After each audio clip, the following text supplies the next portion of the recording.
Ya, apa kabar Bu? Piye kabare? Luar biasa. Haleluya. Ya, luar biasa karena Tuhan Yesus begitu dahsyat bekerja di dalam kehidupan Ibu Suprati.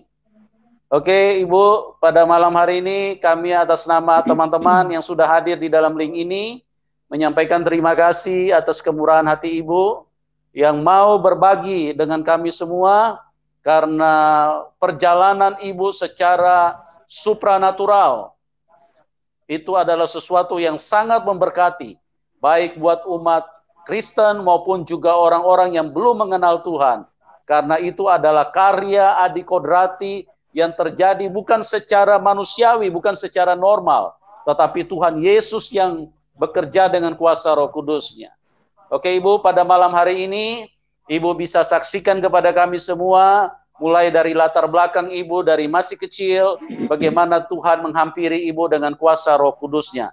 Oke Ibu, silakan waktu dan Ya, tempat saya oke. serahkan kepada Ibu Suprati. Silakan Ibu. Salam, selamat malam. Kok gak kerungu nih kupingku? Putus nyambung. Gak Kedengaran kerungu Bu, iki. kedengaran. Iya, iya, iya, kedengaran, Pak. Ya, oke. Monggo Bu, silakan Bu. Iya. Salam. Saya Ya, shalom. perkenalkan nama saya Suprapti. Saya dulu sebelumnya saya orang Kedar. Karena saya itu keluarga orang miskin, keluarga saya itu di desa. Saya itu adalah anak yang paling menderita di keluarga kami. Waktu masih kecil, saya di dalam keluarga saya, bapak saya itu tukang togel, pinjemannya banyak, pinjeman uang berbunga demi berbunga. Akhirnya saya dalam kehidupan saya ini sangat menderita mulai dari kecil. Saya umur 10 tahun itu, saya sudah pergi dari rumah karena utangnya bapak saya banyak. Yang dipinjemi bukan satu dua, ada orang 6 orang. Uang pinjaman bunga berbunga. Waktu saya masih kecil, betapa saya itu kasihan sama ibu saya. Setiap ada orang yang nagih hutang, itu ibu saya ngajak saya mesti sembunyi-sembunyi. Diajak sembunyi ke kandang sapi, diajak sembunyi ke berbagai tempat setiap ada orang yang mau nagih utang. Setelah begitu, saya itu kan kasihan sama ibu saya. Saya bilang sama ibu saya, dibayarnya nanti, dibayar nanti kalau saya sudah besar. Kalau saya sudah besar aja dibayar utangnya. Ibu saya bilang, kalau belum kamu besar, nunggu besar, ya gak mau tahu orang yang minjemi. Setelah begitu, saya itu karena masih kecil, akhirnya saya mau nolong ibu saya bagaimana caranya. Akhirnya saya punya om yang tinggalnya di Pare, daerah Pare, Pare Kediri. Nah, di situ saya ada orang sopir truk itu bawa apa namanya bibit-bibit itu. Akhirnya saya melarikan diri dari rumah karena pengen pergi untuk bekerja untuk mencarikan uang untuk bayar utang bapak saya. Saya pergi ke rumah om saya. Setelah saya pergi ke om saya itu di sana itu saya berdoa, ya Allah, saya butuh pekerjaan supaya saya bisa bayar utang bapak. Cari kerjaan bagaimana mungkin anak kecil umur 10 tahun. Doa saya itu didengar sama Allah. Akhirnya apa? Bosnya bapak saya, bosnya Pak Lik saya, om saya ini bikin kerupuk. Lah bosnya kerupuk itu punya anak di Jakarta, punya anak masih kecil, teman sekolah, umurnya sebaya saya. Jadi cari orang yang bisa ngomong anaknya. Akhirnya saya diantar, dibelikan tiket. Saya yang ada di Jakarta itu dikasih foto saya. Terus akhirnya saya berangkat sendirian. Dari Surabaya ke Jakarta saya sendirian waktu itu. Saya bawa baju, saya masukkan tas kresek, saya bawa. Saya naik sepur atau kereta api itu sendirian. Setelah begitu saya dari Jakarta itu orangnya yang jemput saya tahu karena ada foto saya. Setelah begitu saya kerja di sana ikut jadi pembantu untuk menjaga anak itu. Akhirnya di sana saya sampai 4 tahun. Bagaimana cara bisa membayar utang? Gajinya aja 15.000 pertama itu. Saya masuk itu gaji 15.000. Setelah begitu, bagaimana mau bayar utang? Sedangkan banyak sekali utangnya bapak saya. Habis gitu saya kerja selama 4 tahun di situ sampai umur 14 tahun.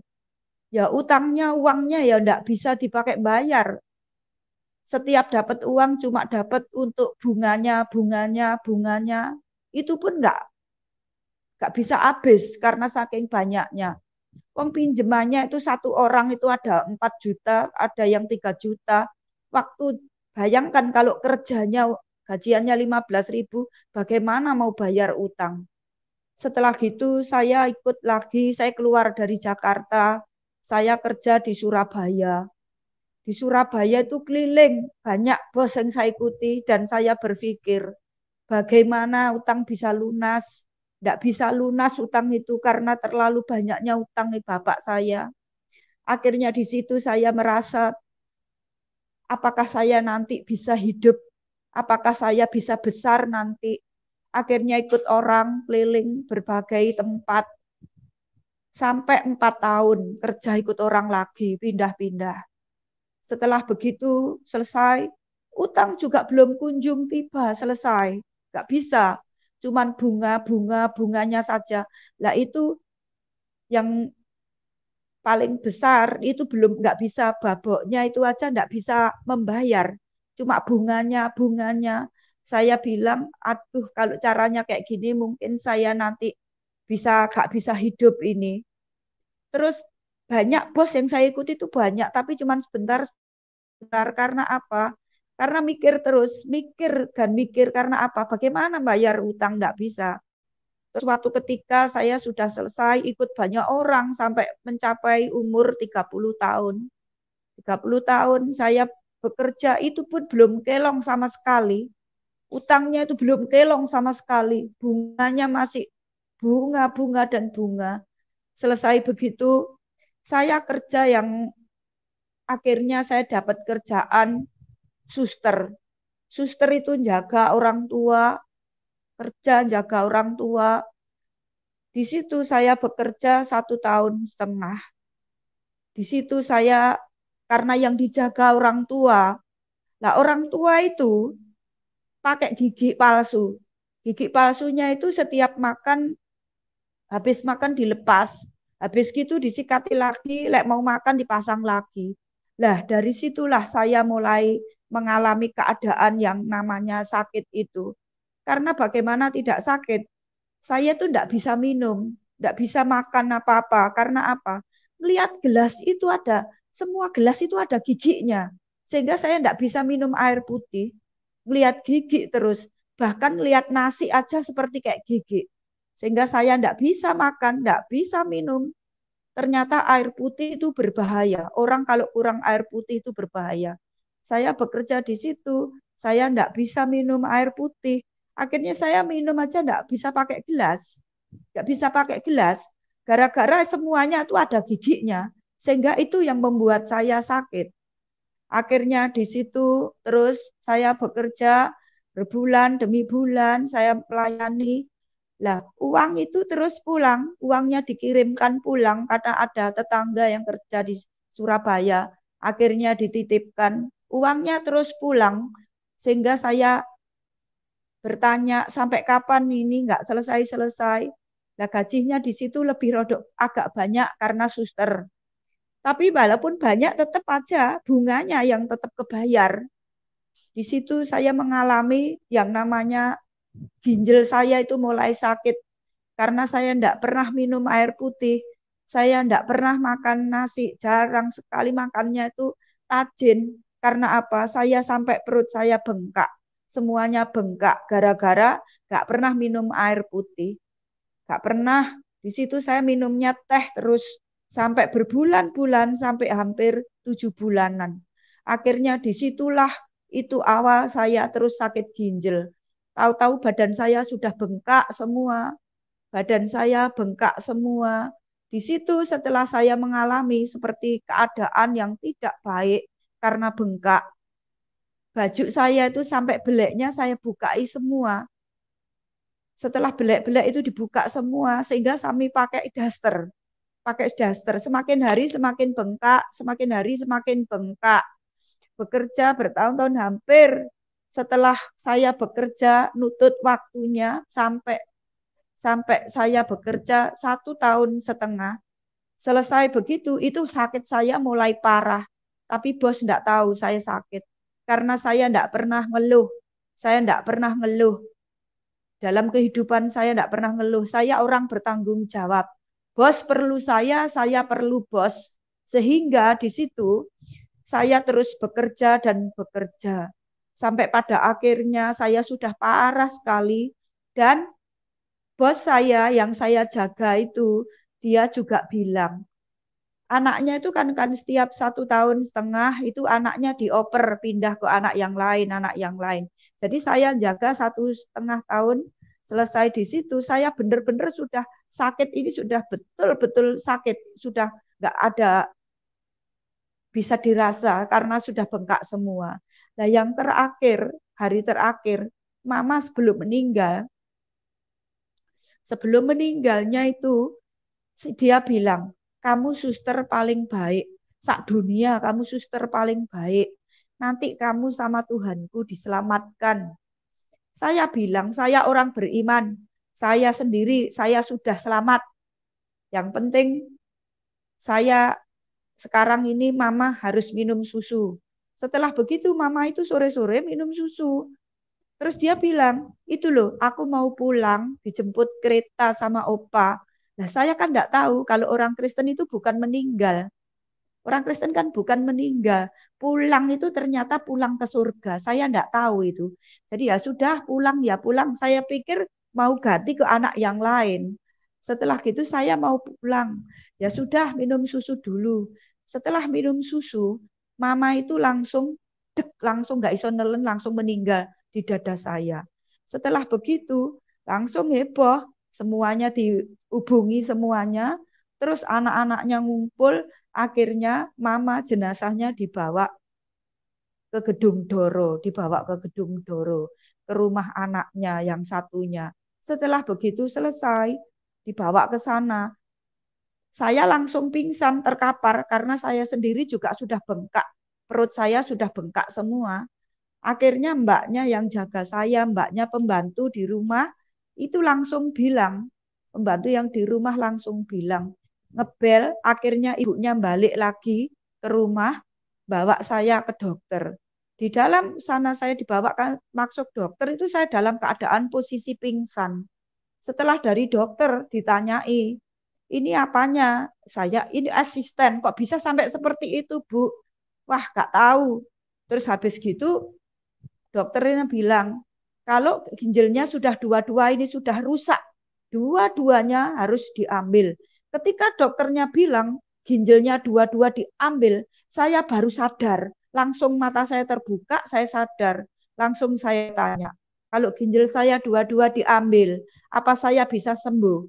Akhirnya dia bilang, urusan Tuhan, urusan yang di atas. Dokter cuma berusaha, sembuh atau tidak, mati dan hidup ada yang di atas. Jadi saya tidak bisa menentukan. Akhirnya ada dokter lain lagi, dokternya itu salah Kristen. Dia bilang, benar, mbaknya ini cuma perlu mujizat, nggak ada bisa, secara medis nggak bisa, perlu mujizat mbaknya ini.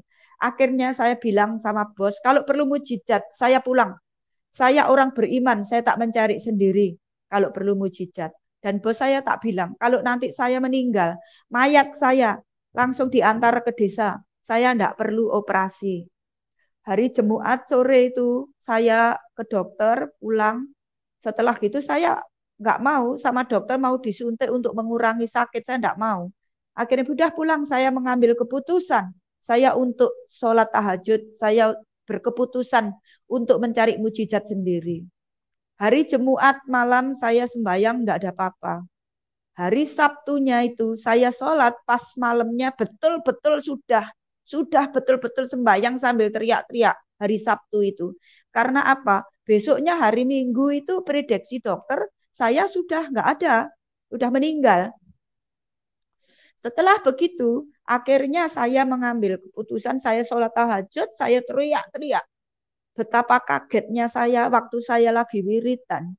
Saya melihat salib itu memancar ke muka saya, nyentrong ke muka saya. Setelah salib itu nyentrong karena saya orang Muslim, saya dalam hati berpikir, wah salib itu lah punya orang Kristen, ngapain dia di situ? Habis gitu karena saya penasaran, mata saya buka, apa yang terjadi? Salib itu turun menjadi manusia. Dan dia tinggi, besar, ganteng sekali, ganteng. Wajahnya itu bersinar dan pandangannya itu dingin sekali. Setelah begitu, pandangannya itu kayak ada magnetnya. Sehingga saya ditawarik begitu. Karena saya sembayangnya terlentang. Sehingga saya pegang itu tempat tidur. Akhirnya saya bertanya, saya bilang, kamu siapa? Dia bilang, dia malah tersenyum. Dia bilang, aku tahu kamu, aku kenal kamu. Kamu orang yang saleh, orang yang tekun mencari aku, tapi caramu salah. Saya marah-marah. Saya dari kecil itu sudah sholat, sudah sembahyang. Kenapa saya salah? Kamu itu siapa? Dia bilang, aku adalah Isa Al-Masih. Saya bilang, buktikan kalau engkau Isa Al-Masih. Kalau engkau memang Nabi Isa yang mujizat Al-Quran, buktikan malam hari ini. Kau bisa menyembuhkan saya. Setelah begitu dia bilang, ya aku datang mau menyembuhkan kau. Tapi aku menyembuhkan kau gratis. Saya ngomong terus, kalau sembuh apa yang kau buat untuk aku? Saya ngomong buktikan. Kalau malam hari ini aku sembuh, aku baru percaya bahwa engkau adalah Isa Al-Masih. Setelah begitu, dia maju ke depan, saya tidak bisa melihat. Silau kayak matahari di atas plafon. Saya tidak bisa melihat, saya silau.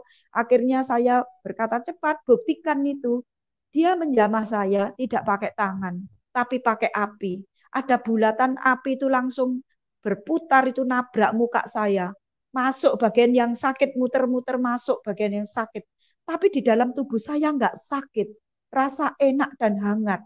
Setelah gitu ada kayak pecahan ombak, itu juga begitu air, biar ke muka saya. Setelah gitu masuk, muter-muter bagian perut saya, bagian yang sakit langsung keluar.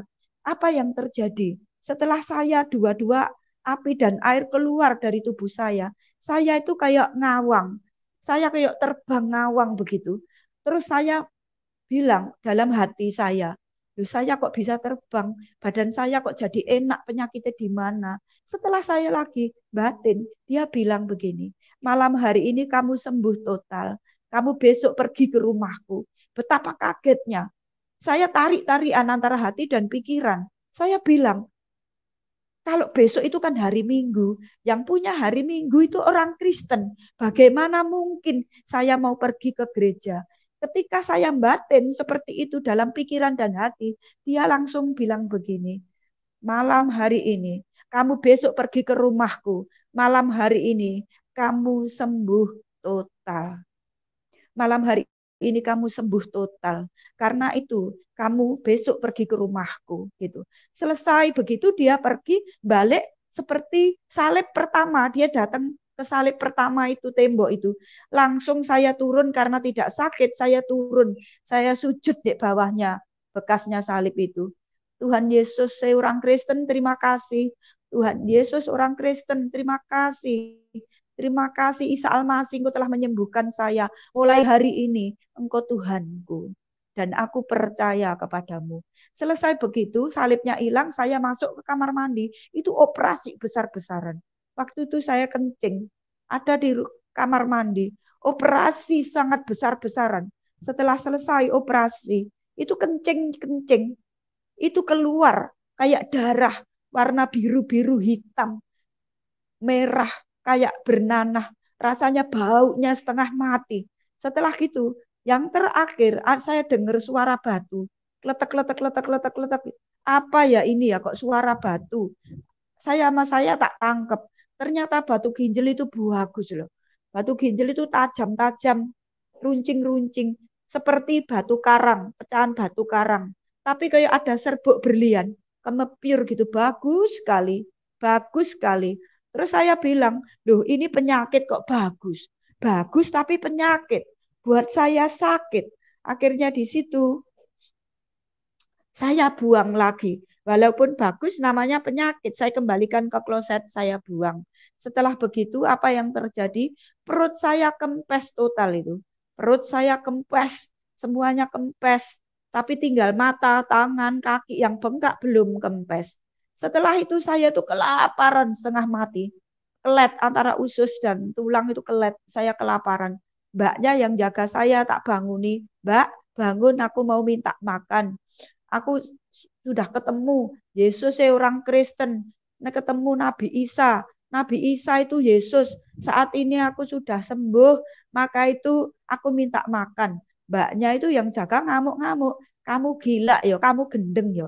Orang Islam kok nyebut-nyebut Tuhan orang Kristen. Tuhan orang Kristen itu siapa? Tuhan orang Kristen itu Yesus. Isa Al-Masih itu ternyata Yesus. Aku sudah kempes, Mbak, aku mau makan. Karena mbaknya tak paksa, akhirnya mbaknya teriak-teriak manggil bos. Akhirnya semuanya bosnya turun. Setelah begitu berkata, kamu jangan cari masalah. Kalau makan bikin bubur dulu. Saya bilang sama bos, tidak Bu, saya sudah sembuh. Hidup ini sudah sembuh Bu. Karena ketemu Yesus orang Kristen. Saya sudah disembuhkan. Sekarang saya lapar mau makan. Setelah selesai begitu itu loh, bosnya itu ngamuk-ngamuk bilang, kamu gila ya? Aku ini orang Kristen dari kecil gak pernah ketemu Yesus. Kamu orang Islam kok ketemu Yesus. Akhirnya di situ punya anak sekolah minggu, ternyata lebih pinter. Dia tanya, Mbak cerita Mbak. Setelah saya cerita, Mbaknya, dia bilang, Mah, Mbak E sudah sembuh, biar makan. Setelah begitu, sudah buyar ke kamar masing-masing. Selesai begitu, saya itu makan. Kira-kira beras masakan 1 kilo itu loh. Terus sama makanan dingin-dingin tak masukkan ke nasi panas itu langsung tak habisin semua. Kalau gak bisa dinalar, setelah saya makan, saya pingsan. Makan pingsan, makan langsung pingsan. Setelah pingsan diangkat ke tempat tidur sama teman-teman selesai. Begitu. Kalau dipikir nalar gak masuk akal. Saya pingsan 5 menit. Setelah saya sadar, sudah kempes semua. Dari mata saya bisa buka, tangan saya yang bengkak itu langsung semuanya kempes, kaki itu kempes semua. Habis gitu saya langsung nangis teriak-teriak, saya gulung-gulung di tempat bekasnya salib itu. Saya bilang, Tuhan, orang Kristen kok Tuhan. Isa Al-Masih kau membuktikan mujizatmu. Hari ini aku mengalami kesembuhan. Dan habis gitu saya nangis, langsung selesai, saya langsung mandi. Karena ingat, kalau sudah kamu pergi ke rumahku, lah, itu jamnya sudah hampir jam 3. Habis gitu saya selesai mandi, baru mandi selesai, baju sudah nggak ada yang mau tak pakai itu apa? Karena baju beleknya dibuka semua, sudah bengkak itu. Setelah begitu, baju yang model dulu pertama masuk, baju kurung, itu baju, itu langsung saya pakai, saya itu bingung. Ini rasanya itu ada roh, ada yang narik saya pergi ke gereja. Ayo ke gereja, ayo ke gereja. Dan saya tuh enggak kuat, seperti orang kehausan, orang kayak orang mau mati, kepingin ke gereja itu. Setelah begitu saya memberanikan diri membangunkan bos. Bu, bangun Bu, saya mau ke rumah Tuhan. Ribut lagi, masih jam 3 akhirnya. Bos ngamuk-ngamuk lagi, bilang, ya sudah nanti tak anter nih ke rumah Tuhan untuk ibadah. Tapi kamu siap-siap aja tunggu saya. Lahiran saya itu, saya nunggu itu waktunya itu tetap aja. Jam 3 itu nggak berubah. Karena saya sudah kerinduan, kepingin cepet-cepet mau ke rumah Tuhan itu tadi. Saya nggak tahan sudah. Sudah sampai keringetan semua basah kuyup karena sudah pengen ke rumah Tuhan. Yang setelah selesai begitu saya bingung. Akhirnya mobilnya tak puanasi. Mobilnya tak puanasi karena gara-gara biar bosnya itu bangun. Gak bangun juga. Teman-teman pembantu itu ribut semua. Nanti kamu diprotes sama tetangga. Ini jam berapa kamu bangun nih orang seperti ini? Dimatikan. Itu sempatnya mobilnya sampai panas akhirnya tak matikan. Sampai saya ketiduran ada di mobil. Setelah saya ketiduran di mobil, bos itu ibadahnya gereja jam 6:30, sedangkan bos itu baru turun jam 7. Untung rumahnya deket karena antara Pandegiling dengan Diponegoro itu nggak jauh. Setelah selesai begitu, apa yang terjadi? Bos saya nganterin saya ke gereja. Bos ya nggak ke gereja, wong bos nggak pernah ke gereja. Kalau ke gerejanya setahun sekali, sama Paskah begitu. Sehingga nggak pernah ke gereja. Sehingga nganterin saya pun, bos juga nggak ibadah. Karena apa? Sudah nggak ada tempat parkir. Sehingga bos cuma di luar saja. Yang paling heran, ketika saya turun dari mobil, ada 2 tangan yang menggandeng saya untuk masuk ke gereja. Tahu-tahu saya dibawa masuk ke gereja. Aku tahu itu tangan malaikat karena saya nggak lihat orangnya.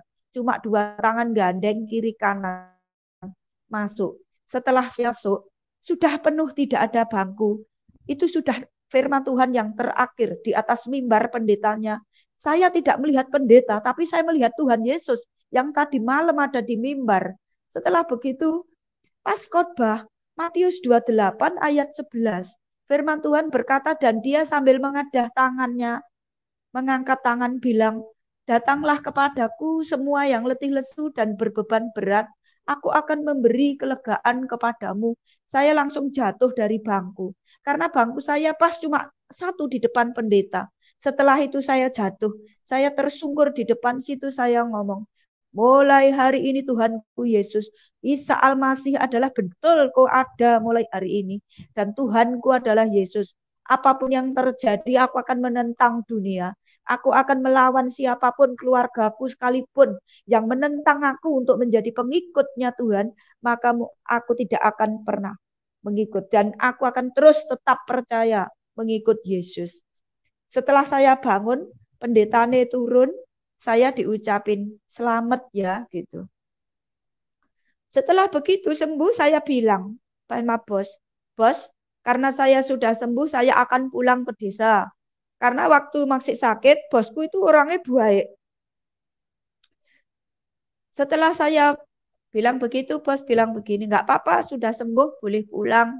Karena kalau waktu sakit nggak boleh pulang, karena nanti orang desa bilang dipakai wadal atau dipakai pesugihan begitu. Makanya enggak boleh pulang. Setelah saya pulang, hari Minggu itu saya langsung pulang ke rumah. Saya langsung bersaksi sama bapak saya. Bapak saya itu orangnya kumisnya tebel. Orangnya. Terus bapak saya itu duduk, saya bersaksi. Keluarga saya kan nggak tahu uangnya terus datang ke rumah. Jadi anaknya sekarang juga nggak tahu. Akhirnya selesai saya pulang bersaksi sama bapak tentang saya sakit, tentang saya sembuh. Saya bilang mulai hari ini aku bukan orang muslim lagi. Aku mulai hari ini imanku adalah iman Kristen. Bapak saya langsung ngamuk. Mejanya digudar, kumisnya sampai jegrak dan matanya mendelik dan saya itu bapak saya itu padahal sayang secara ini itu sayang. Akhirnya karena saya masuk Kristen, bapak saya ngamuk. Selesai begitu, ibu saya dengar dari dapur langsung masuk, bilang apa? Keluar dari pintu belakang langsung keluar kampung, jalan itu. Kafir, kafir, anakku jadi kafir, anakku jadi kafir. Karena satu kampung, satu jalan itu, semua masih kerabat. Teman-teman ngaji semuanya kerabat. Akhirnya semuanya balik sama ibu saya itu mau masa saya. Pergi ke rumah. Nah, akhirnya lewat seperti itu, saya menginjili secara global. Gak tahu dari mana saya bisa cerita. Saya tahu Tuhan sendiri membimbing saya sehingga saya berani menginjili secara global. Semuanya tak bilang, semuanya saya mulai sekarang, saya itu jadi orang Kristen. Apa salah kalau saya jadi orang Kristen? Karena tidak ada keselamatan lain kecuali di dalam Yesus. Hanya nama Yesus yang menyelamatkan. Tahu enggak Yesus itu siapa? Yesus itu adalah Isa Al-Masih. Mujizat Al-Quran itu adalah Yesus. Sirotol mustaqim, jalan yang lurus menuju ke surga. Itu adalah Yesus. Tuhan orang Kristen. Karena itu saya mulai hari ini menjadi orang Kristen karena saya mau pengen masuk surga. Jadi semuanya kalau mau masuk surga mutlak harus percaya sama Tuhan Yesus. Kalau tidak percaya sama Tuhan Yesus, kamu semua masuk neraka. Sehingga kalau pengen masuk neraka, ya silahkan, tidak usah percaya. Tapi kalau mau masuk surga, bukan cuman sekedar insya Allah, tetapi ada jaminan. Ketika kita bertobat percaya Yesus sungguh-sungguh, maka kita mati ada jaminan masuk surga. Jadi kalau semuanya mau masuk surga, mutlak semuanya harus percaya Yesus. Akhirnya saya bilang begitu, semuanya pulang sendiri, satu-satu pulang, keluar dari rumah, keluar, semuanya keluar sendiri. Tinggal bapak saya dan ibu saya. Saya bilangi, sekalipun bapak, ibu, tak bilangi ya, Tuhan Yesus tidak akan aku tukar dengan bapak. Karena apa? Tuhan Yesus yang memiliki hidupku telah membuktikan dia menyembuhkan aku, menyelamatkan aku. Jadi bapak atau ibu tidak aku tukar dengan Yesus. Lah untungnya itu saudara, untungnya itu rumah saya. Rumah saya itu. Seandainya bukan rumah saya, mungkin saya sudah diusir dari rumah itu. Jadi sehingga saya selamat dari usiran itu dari keluarga. Setelah selesai saya menunggu di situ 1 minggu sampai 1 minggu lagi. Keluarga saya nggak ada yang nyapa, tetangga nggak ada yang nyapa. Bahkan ada orang lewat-lewat itu meludah-ludah. Akhirnya saya terus ibu saya gak mau nyapa. Ya sudah gak disapa. Hari Minggunya pas saya mau pergi kerja ke gereja lewat belakang. Ibu-ibu itu sudah baris itu. Semuanya nantang saya. Palang kerik begini. Semuanya bilang, kamu pagi-pagi sudah cantik mau kemana? Saya mau ke gereja karena saya mau masuk surga. Kalau orang mau masuk surga percaya Yesus dan itu mutlak harus secara aturannya harus diikuti, harus ibadah kepadanya.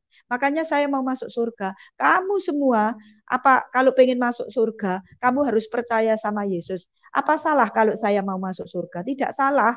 Orang yang jawab saya bilang, "Ya sudah toh, saya mau masuk surga." Gitu sambil tak dada begini. Terus habis gitu, dari gereja saya pulang ke rumah, tetap bapak saya sampai saya mau balik ke Surabaya, itu nggak ada yang nyapa. Nah ibu saya itu, karena saya pengen disapa, masak itu langsung tak habisin. Tak habisin setiap masak. Maksud saya biar disapa, tapi tetap nggak disapa. Masak lagi, tak makan lagi. Sampai perut saya sampai kekenyangan, sampai belendung.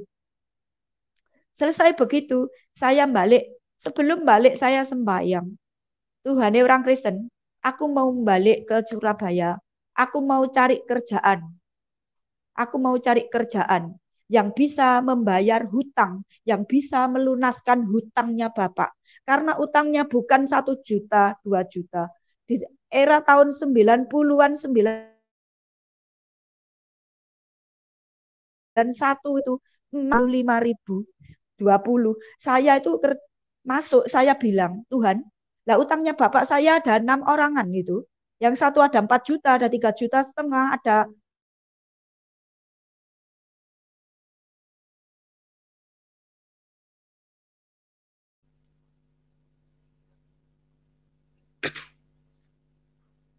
Ya, sinyal di tempat Bu Suprati lagi terganggu, lagi tidak stabil. Bu Suprati,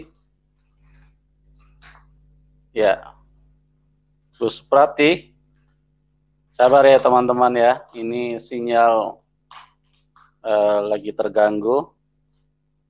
Kita lagi coba untuk upayakan bisa berjalan kembali. Jadi teman-teman mohon kesabarannya. Ya tim mungkin bisa disuruh untuk Ibu Suprati keluar dulu sebentar baru masuk lagi. Supaya bisa. Ya, ya. Sabar ya teman-teman ya. Ini setan ini berusaha untuk ganggu. Kita lagi upayakan untuk supaya bisa segera terhubung. Dan kesaksian ini adalah sesuatu yang begitu dahsyat, sesuatu yang begitu luar biasa, ya. Bagaimana mujizat-mujizat yang supranatural dikerjakan langsung oleh Tuhan Yesus lewat Roh Kudus-Nya, sehingga Ibu Suprati menyatakan dengan tegas dia tidak akan menukar Tuhan Yesus dengan orang tuanya. Artinya apapun yang terjadi dia tetap percaya kepada Tuhan Yesus. Dengar, Bu ya. Suprati bisa dengar saya? Dengar. Ya, Bu. Bisa diulang ya Bu, soalnya tadi terputus. Jadi Ibu ke Surabaya cari kerja Ya. tahun 90, itu kan dengan kondisi pada waktu itu seperti apa? Jadi gaji yang ada di situ berapa? Ibu Iya. ceritakan kembali Bu. Jadi Iya. diulangi Bu Saya kesaksiannya. pergi Silakan.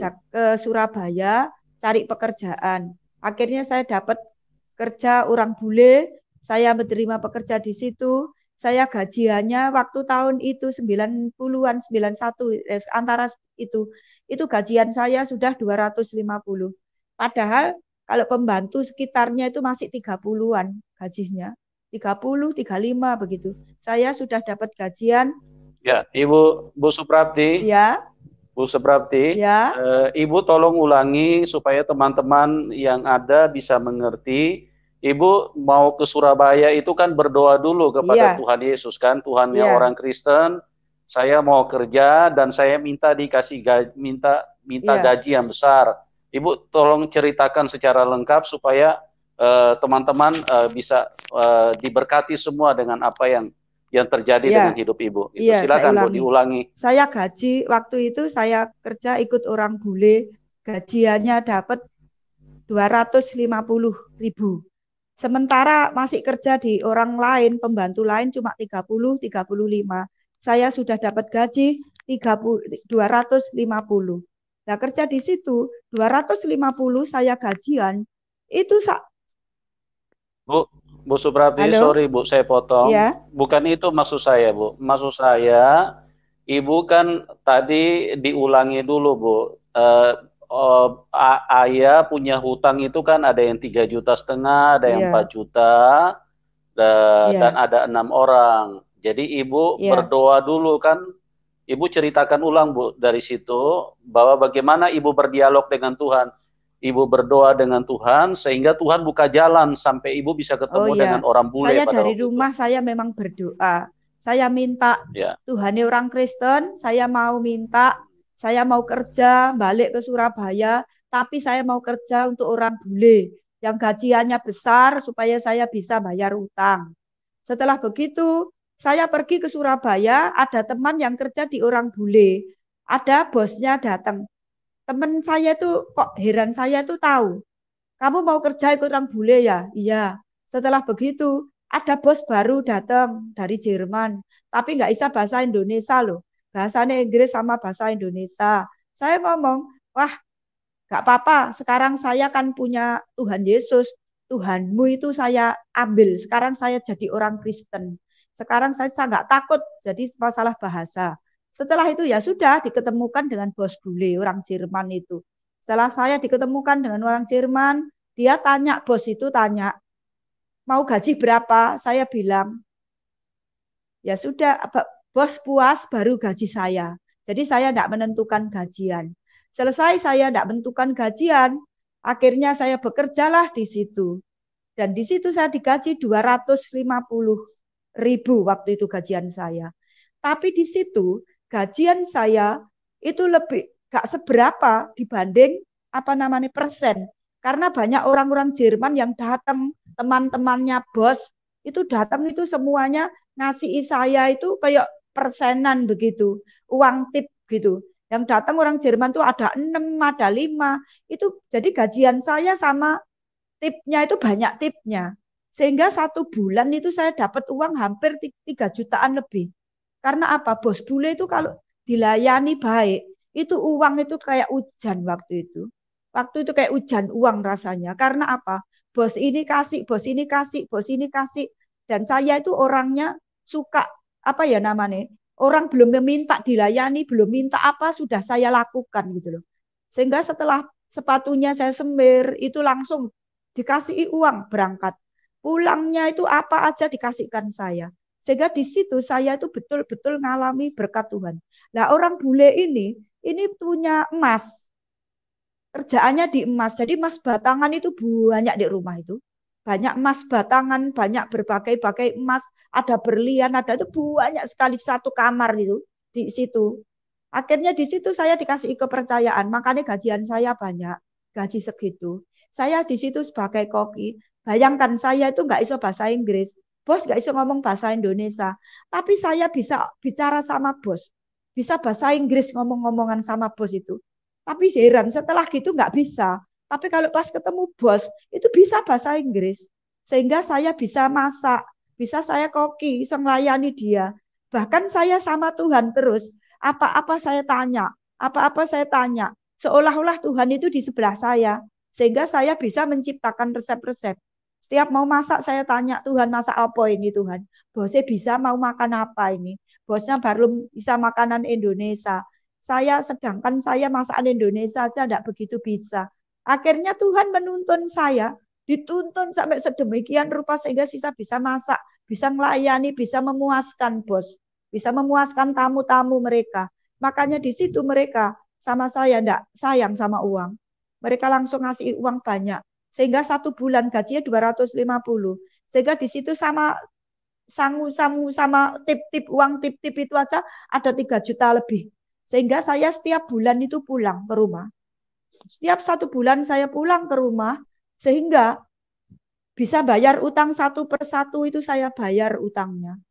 Ketika saya bayar utang, saya pulang, itu bos itu ngasih uang nanti untuk PP pulang, naik kendaraan PP, itu dikasih sangu. Bos-bos lain juga ngasih sangu. Sehingga saya tuh sampai uang itu rasanya kayak segitu banyak uang. Rasanya kayak hujan uang waktu itu. Setelah gitu saya pulang dari rumah, ada yang belum pernah tak saksikan ini. Rasanya sakit memang kalau saya membuka ini, sakit sekali. Waktu saya pulang, rumah saya itu sudah ditukerkan. Rumah saya itu sudah dituker tambah sama yang punya pinjaman karena nggak bisa sabar nunggu dibayar. Itu pun juga meskipun tuker tambah rumah itu tidak diterima uang. Uangnya langsung diambil dengan mereka. Apa yang terjadi? Saya pulang dari Surabaya mau bayar utang itu saya pulang. Waktu itu saya menangis sejadi-jadinya karena rumah itu sudah dioper dengan orang lain. Dan saya pulang masuk ke rumah itu suasananya kok sudah beda, rumahnya kok beda, nggak ada baju bapak, nggak ada siapa. Akhirnya saya keluar karena hati saya nggak enak. Setelah saya keluar ada tetangga bilang, rumahmu sudah pindah sama yang bapakmu punya pinjaman. Jadi ini uangnya itu di rumahmu ditukar tambah. Apa yang terjadi? Rumah itu diganti rumah dari bambu. Rumahnya kecil jadi bambu itu. Terus setelah gitu saya nuangis, nuangis betul. Rumah saya jadi bambu kecil, tidur di tiker, lantainya tanah.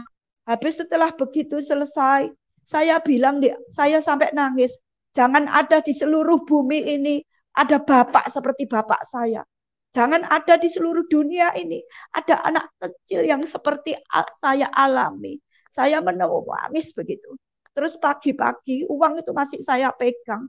Itu kalau nggak salah yang pertama yang punya utang 3 juta yang saya bayar. Selesai, saya bayar, saya nyari orangnya, saya bayar utang. Setelah begitu sudah, ibu saya tak kasih, tak tinggali uang lagi, karena dapat uang transportnya banyak, sehingga saya bisa ninggali ibu saya. Sudah lunas satu yang 3 juta itu. Setelah gitu saya balik lagi ke Surabaya, ke tempatnya bos, bekerja. Begitu saya bekerja, begitu giat, betul-betul seperti melayani Tuhan. Saya merendahkan diri serendah-rendahnya. Saya mau untuk melayani tamu-tamu itu. Gak peduli capek, aku mesti ngelapis sepatu mereka, menyiapkan baju-baju mereka, karena mereka puas. Menyiapkan makanan tamu-tamu itu puas. Sehingga mereka memberi sangu uang banyak itu karena dia dipuaskan seperti itu. Selesai begitu, bulan berikutnya saya pulang lagi karena saya juga cerita sama bos saya keadaan saya yang sebenarnya. Makanya bos sama saya uang itu enggak sayang. Ketika pulang juga begitu, uang transport dikasih, semuanya dikasih, teman-teman juga ngasih. Jadi uang transportnya aja dapat banyak. Saya pulang, setelah saya pulang, setiap satu bulan saya mesti pulang. Setiap satu bulan saya pulang bayar. Setelah begitu selesai dapat itu pas sangunya dapat saya tambahkan ada sing 3,5 juta. Bulan berikutnya yang 3,5 juta lunas saya bayar. Selesai saya balik lagi ke Surabaya. Pokoknya sampai sebegitu sampai selama 6 bulan. Selama 6 bulan. Jadi di luar sana nggak bisa untuk mencari pertolongan. Tuhan Yesus bisa menolong. Jadi saya utang segitu sampai bertahun-tahun saya keliling kerja nggak bisa. Ikut bos ini 1 tahun. Gak sampai cuma 6 bulan utang ibu saya lunas. Utangnya lunas semuanya. Dan Tuhan itu punya cara yang ajaib. Setelah habis gitu tamunya itu bergilir. Habis tamu ini pulang, tamu ini ganti lagi, lebih loyal lagi. Setiap dapat tamu, lebih loyal lagi. Sehingga dapat uang. Terus yang hari ke-6 itu yang 6 juta, yang terakhir itu, yang 6 juta. Saya heran banget itu. Paling heran, 6 juta gaji saya itu gak nutut itu. Sangu-sangunya cuma ada 4 juta kurang 6 juta. Tapi di situ bos saya itu digerakkan Tuhan. Masa ngasih uang transport kok segitu banyaknya? Ada 2 juta langsung dikasihkan saya. Terus akhirnya saya bulan ke-6 saya pulang. Saya pulang ke rumah bayar utang yang 6 juta itu. Setelah lunas, selesai, saya lunas, saya langsung balik lagi ke Surabaya ke tempat pekerjaan. Saya nerusin kerja sampai 1 tahun. Digenap di situ 1 tahun, saya bisa betulin rumah. Rumahnya bisa dibetulin, bisa membenakan rumah. Semuanya rumah saya udah dibetulkan. Semuanya diganti genteng. Sudah rumahnya selesai. Habis gitu, saya pulang, saya balik, saya bilang sama bos. Saya bilang, sudah 1 tahun, aku enggak mau di sini. Kalau di sini saya banyak uang, akhirnya nanti lupa dari tujuan janji saya sama Tuhan. Akhirnya saya bilang, bos, saya mau keluar dari tempat ini karena saya mau untuk menjalankan perintah Tuhan. Aku akan menggenapi janji saya sama Tuhan. Makanya itu saya keluar. Keluar dari kerjaan saya bilang, bos, saya mau keluar. Saya berdoa dulu, Tuhan, mintakan pesangon ya Tuhan. Karena apa? Kalau keluar sendiri nggak dapat sangon. Saya akhirnya mengundurkan diri. Minta Tuhan, minta rekomendasi yang baik. Tuhan, sesuai kerja saya dan minta juga pesangon. Akhirnya di situ yang enggak masuk akal itu loh. Saya masih bilang, bos, Cik masih mau bilang. Cik bilang, bos gitu. Tahu-tahu dia sudah mengeluarkan surat rekomendasi sama uang pesangon. Kalau dipikir nalar enggak masuk akal gitu loh. Enggak masuk akal yang saya alami itu. Setelah gitu saya dapat, saya langsung kos. Saya pindah dapat kos-kosan. Saya baru ketemu Yesus gak langsung baptis, gak langsung ke gereja begitu ya. Wong urusan utang. Jadi sehingga saya gak sempat gitu. Selesai begitu, saya langsung selesai begitu saya keluar dari pekerjaan. Saya sudah bawa uang, dapat kos-kosan di Panjang Jiwo sana. Dan saya cerita bersaksi, cerita sama orang Mama Ambon itu kalau nggak salah. Setelah gitu bilang, ya tapi kamu sudah dibaptis apa belum? Saya bilang, belum mah. Ya sudah, besok jam 9 kamu baptis. Bawa baju ini, bawa anduk, baju 1 setel. Nah malam itu dengar saya baptis, saya nggak bisa tidur malam itu. Sehingga malam itu, saya itu sudah gemeter, sudah pengen baptis rasanya kayak apa. Nah, jam 9 saya dibilangi mama, ayo pergi ke gereja, nanti kamu dibaptis setelah ibadah baptis ya. Terus setelah begitu saya pergi ke gereja. Saya tuh waktu konseling sama Mbak, sama masnya Mbak di situ, kamu sudah ketemu Tuhan Yesus, sudah kamu langsung aja ngantri ke sana. Waktu pas giliran saya, yang paling heran, waktu di gereja ketemu Tuhan Yesus, waktu di kolam baptis itu juga begitu. Saya ketemu pendeta itu Pak Kris Dakusta waktu itu. Saya mau masuk ke kolam, saya melihat Pak Kris, tidak melihat Pak Kris, tapi melihat Tuhan Yesus yang mengatakan tangan sama saya. Sehingga saya langsung masuk itu, langsung saya peluk erat-erat Pak Kris itu. Karena saya tidak melihat Pak Kris, saya melihat Tuhan Yesus.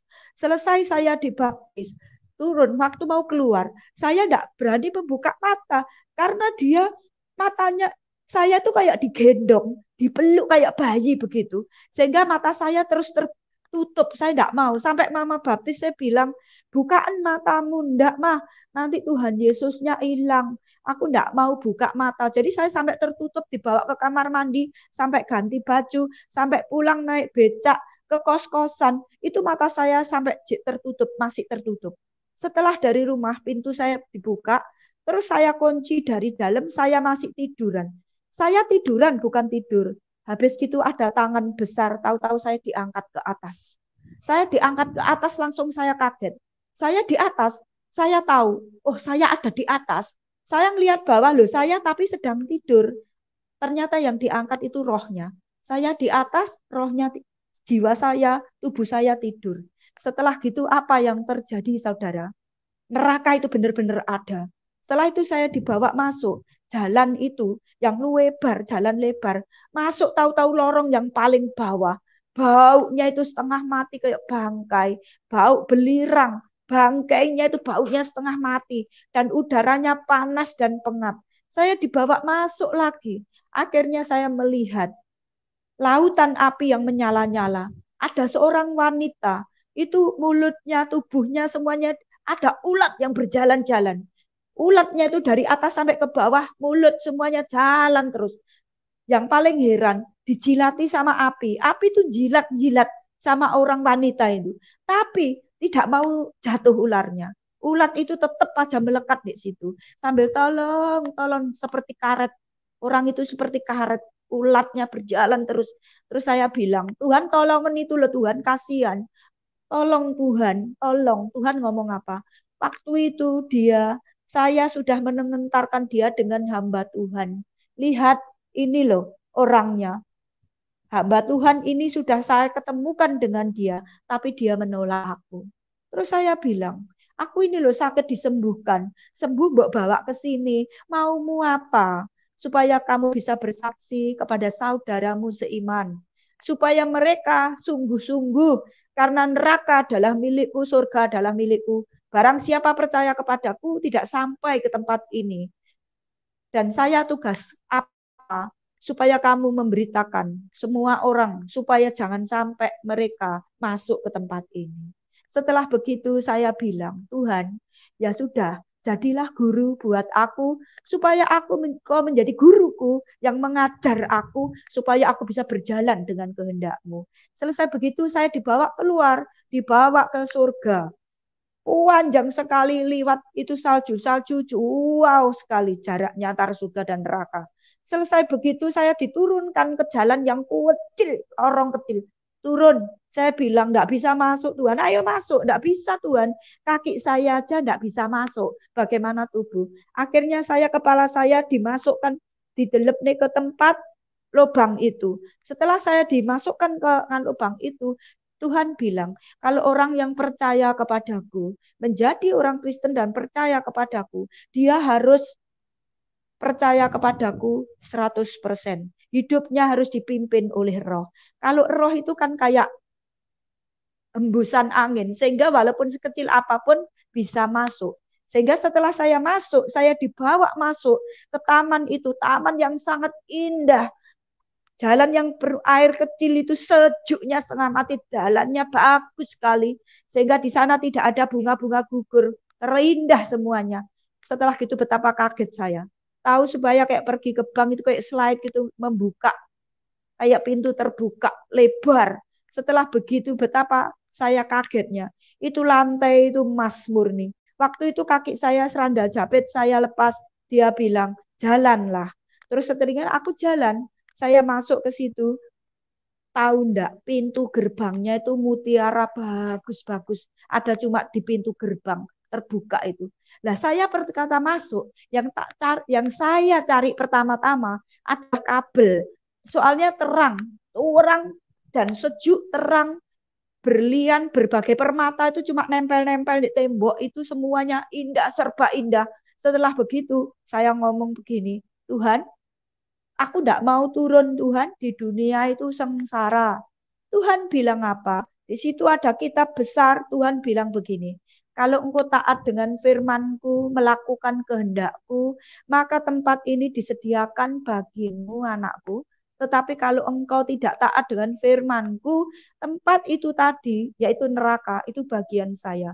Dan mulai hari itu aku sujud di kaki Tuhan. Sujud di surga saya. Mulai hari ini aku akan menjadi pendoa syafaat bagi dunia, bagi bangsaku. Dan setiap orang yang berjumpa dengan saya, baik itu jahat maupun baik, dia harus diselamatkan. Pakai aku akan menentang siapapun. Sehingga hidupku, jadilah guru, sehingga hidupku terus Tuhan yang pimpin. Sehingga mulai dari situ saya pulang lagi. Ternyata saya 24 jam pergi ke neraka sama ke surga. Yang paling lama itu ke neraka yang membuat saya sampai ketakutan karena panas dan bau itu. Selesai begitu saya pulang, 24 jam saya pulang. Heran saya itu kan saya jualan, nggak ada yang bangunin. Mungkin kalau ada yang bangunin, saya bisa dikubur itu. Karena apa? Dipikirnya mati kan, karena rohnya nggak ada. Setelah saya kembali ke situ, saya sudah mulai jualan-jualan dan saya mulai mengikut Yesus dan saya belajar Alkitab dan saya mulai belajar menyanyi, mulai saya belajar di situ. Saudaraku yang terkasih, kalau saat ini siapapun yang mendengarkan kesaksian ini, jangan pernah meninggalkan Tuhan. Apapun keadaanmu, sekali Yesus tetap Yesus, karena tidak ada keselamatan lain. Hanya di dalam Yesus ada keselamatan, yaitu Isa Al-Masih. Percayalah, yang mengalami keadaan di proses Tuhan, mengalami keadaan yang tidak enak, jangan pernah melepaskan iman kepada Yesus, karena tidak ada keselamatan lain kecuali di dalam Yesus. Menjelang kedatangan Tuhan, biarlah anak-anak Tuhan, hamba-hamba Tuhan yang mendengarkan kesaksian ini, jangan pernah untuk berpikir meninggalkan Tuhan di tengah keadaan apapun. Musim corona apapun keadaan, kita tidak perlu takut dengan corona, tapi kita tidak boleh mencobai corona. Karena corona itu nyata dan tidak kelihatan. Karena itu kita harus benar-benar taat dengan protokol kesehatan, supaya kehidupan kita berdoa, penyembahan, penting milikilah perjumpaan dengan Tuhan. Supaya mengalami keadaan apapun, kita diberi kemampuan dan kekuatan. Biar kesaksian ini menjadi kekuatan bagi setiap kita. Biarlah kita tetap kuat, punya iman yang teguh, sukailah firman Tuhan. Karena itu kunci untuk firman Tuhan kita untuk mendekat sama Tuhan. Milikilah hubungan intim dengan Tuhan. Sehingga proses-proses yang alami, itu bisa kita mengalami kekuatan yang daripada Tuhan. Sehingga hidup kita boleh menjadi berkat bagi setiap orang. Saya pun juga diproses. Ketika selesai ikut Yesus, prosesnya besar sekali. Kalau saya tidak kuat, mungkin saya juga bisa meninggalkan Tuhan. Tapi saya mengambil keputusan.